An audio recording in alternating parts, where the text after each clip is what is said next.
J.V. Stalin. The party's immediate tasks in the countryside. Speech delivered at a conference of secretaries of rural party units, called by the Central Committee of the R.C.P. See footnote 1. October 22, 1924. Source: Works, Volume 6, January to November, 1924, pages 315 to 326. Publisher: Foreign Languages Publishing House, Moscow, 1954. First published, Pravda, number 242, October 23, 1924. Defects in the reports from the localities. Comrades, I would like first of all to deal with the defects in the reports that were heard here. In my opinion, there were two principal defects. The first defect is that the delegates spoke all the time about successes and scarcely mentioned the defects of our work in the countryside, although there are hosts of them. They told us about the party standing, date of birth and the number of members in the units, and so forth, but said almost nothing about the defects in our work. And yet, the question of the defects in our work in the countryside is the fundamental question of our practical work. Hence, if you will excuse my saying so, there was a certain touch of officialdom about the reports. Any outsider who heard the reports might have thought that people had come to give an account of themselves to the Central Committee, saying, "The work is proceeding satisfactorily, or all is well." That is of no use, comrades, for we all know, both we and you, that all is not well with the work, either with your work in the localities, or with our work in the Central Committee. The second defect in the reports is that they dealt mainly with the party units themselves, with the mood prevailing in them, but, for some reason, no mention was made of the mood of the millions of non-party peasants. It turns out that the communists are concerned mainly with themselves, the internal life of the units, how many lectures have been delivered, what kind of propaganda is conducted, and so forth.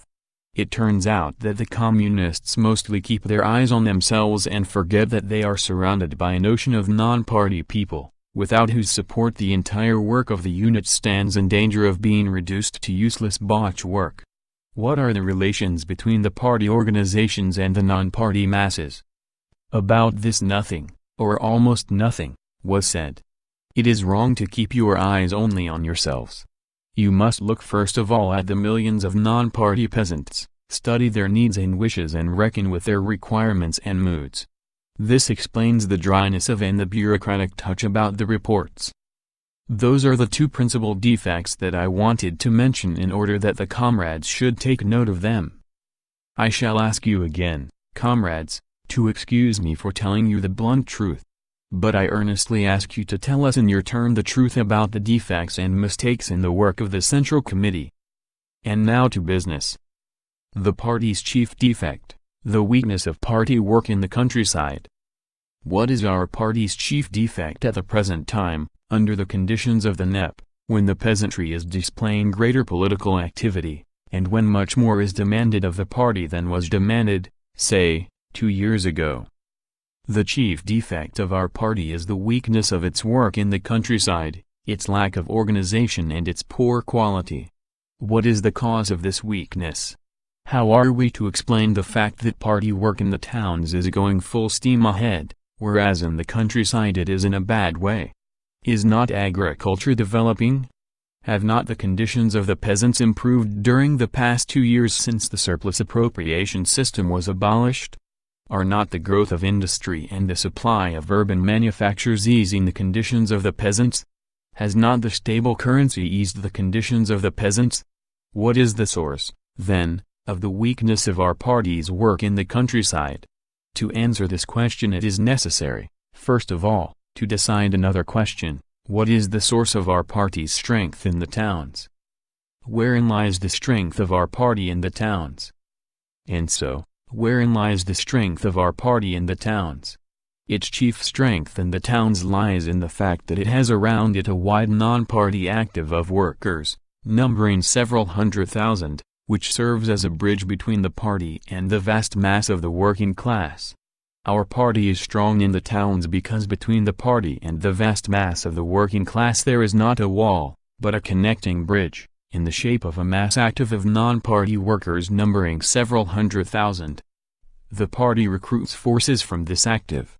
Through it the party wins the confidence of the masses. You have heard that 6 months ago over 200,000 workers joined our party. Where did they come from? From the non-party active, which creates an atmosphere of confidence around our party, links it with the rest of the non-party masses. Hence, the non-party active is not only a connecting bridge, but also the very ample reservoir from which our party draws new forces. Without such an active our party could not develop.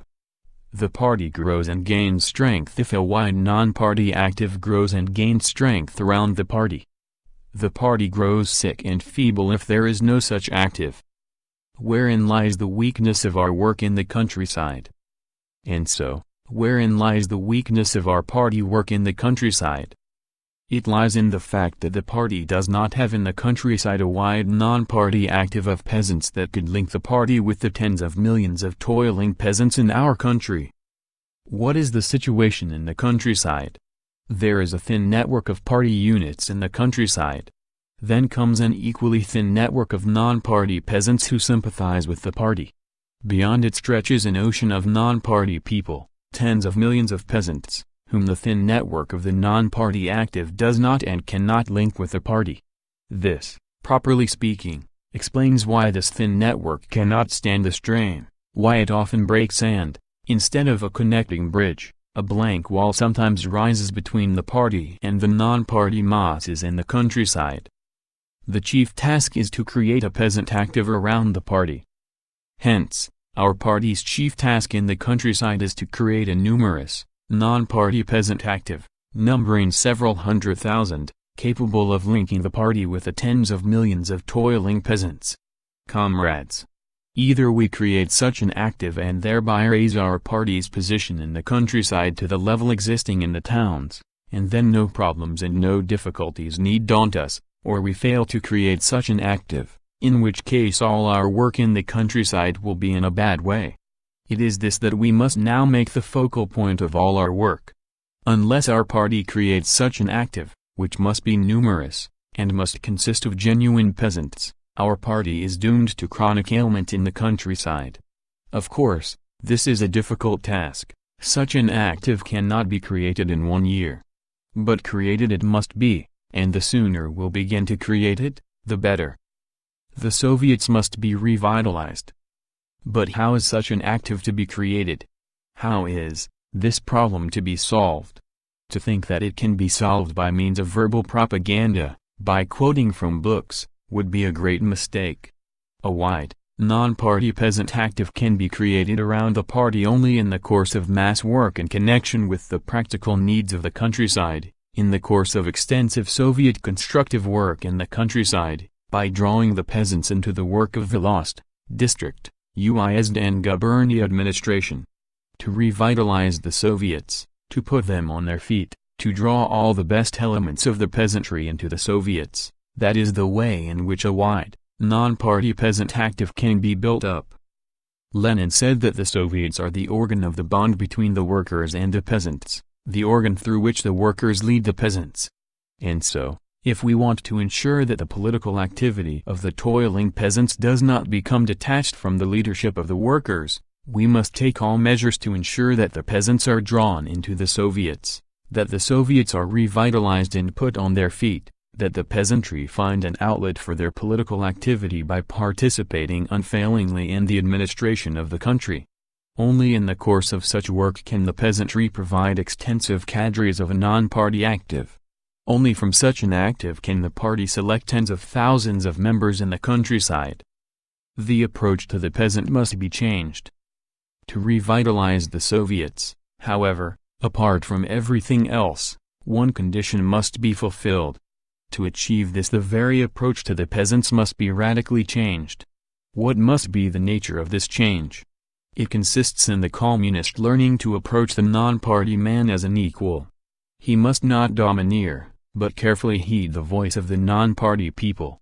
He must not only teach the non-party people, but also learn from them. And we have something to learn from the non-party people. The question of the relations between party and non-party people is a major question of our party practice. Lenin defined those relations by the term, mutual confidence. But the non-party peasant cannot display confidence when he is not treated as an equal.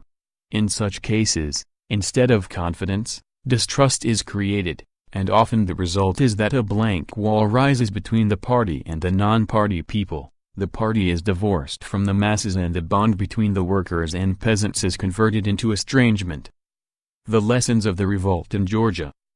A vivid illustration of such a turn of affairs is the recent revolt in Georgia.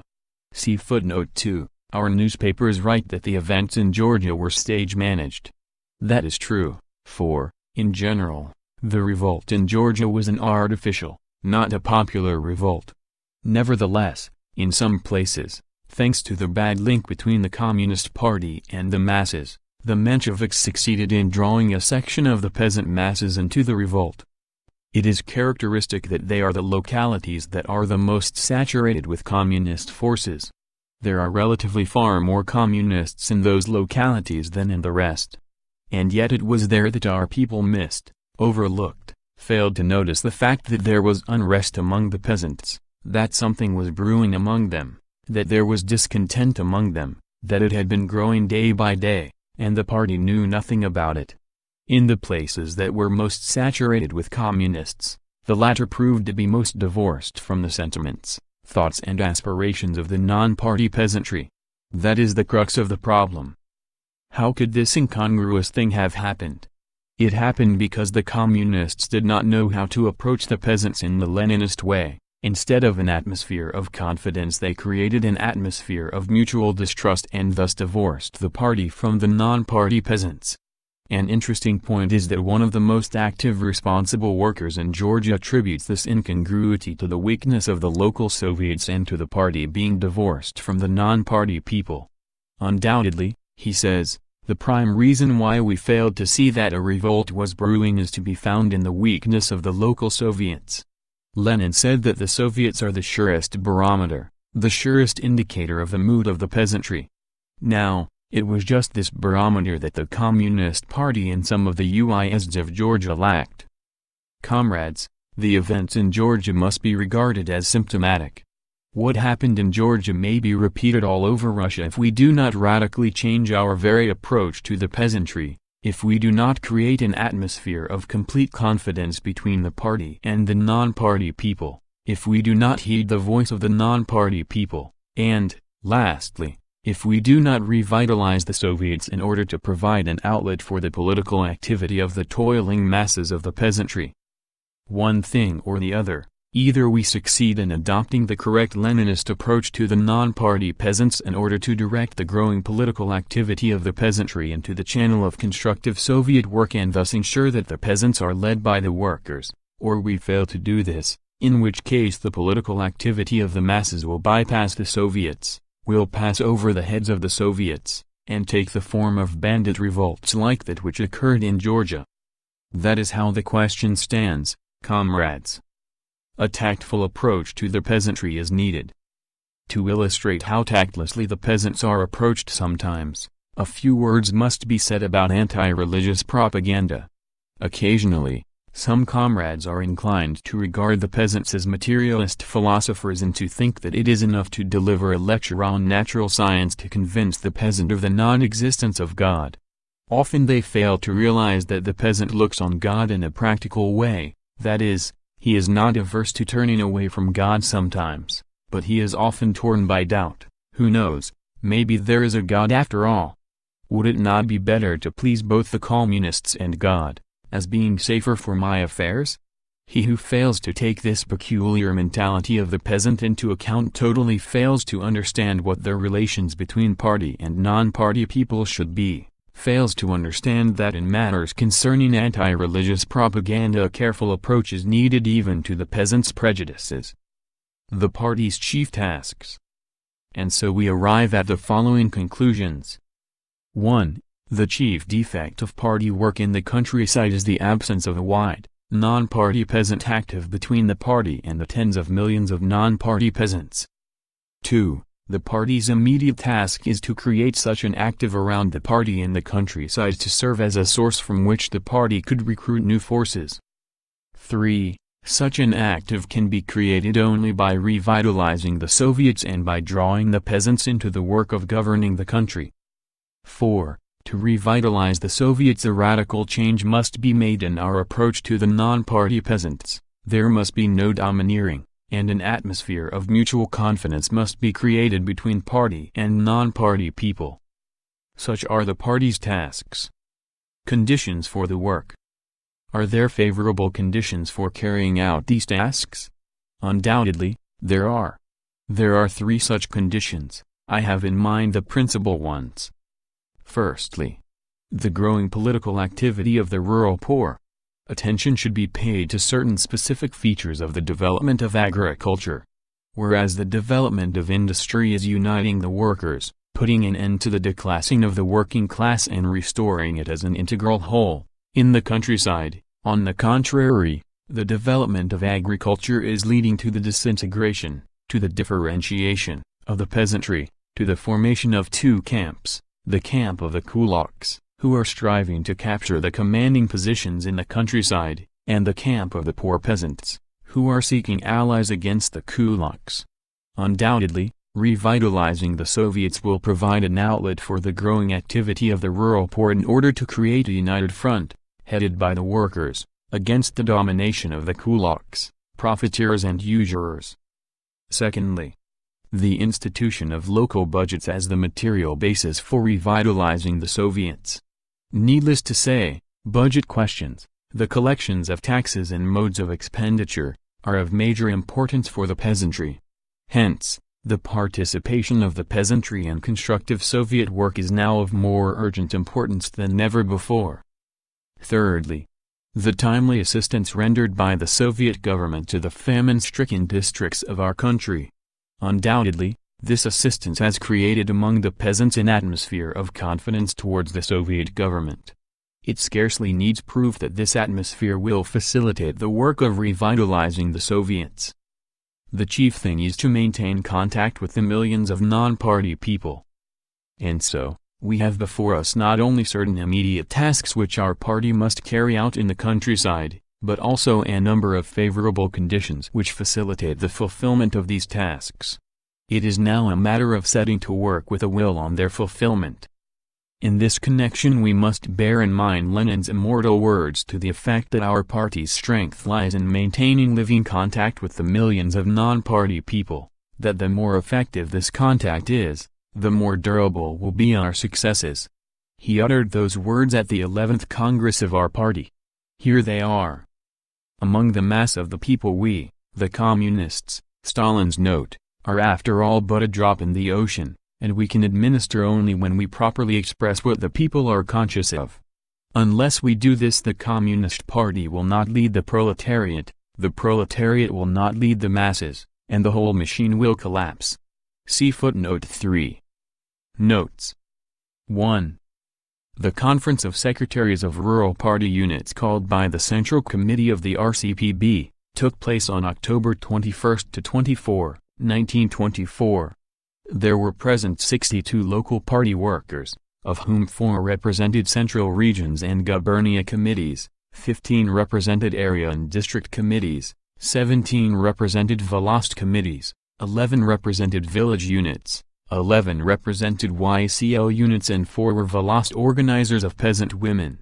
The conference heard the following reports: Immediate Tasks of Rural Units, by V. M. Molotov, The New Regulations Governing Peasant Mutual Aid Entities, by M. I. Kalinin, The Local Soviet Apparatus, by L. M. Kaganovich, and Political and Educational Work in the Countryside, by N. K. Krupskaya.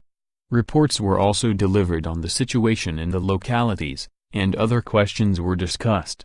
J. V. Stalin took part in the proceedings, and at the sitting on October 22 he spoke on the party's immediate tasks in the countryside. 2.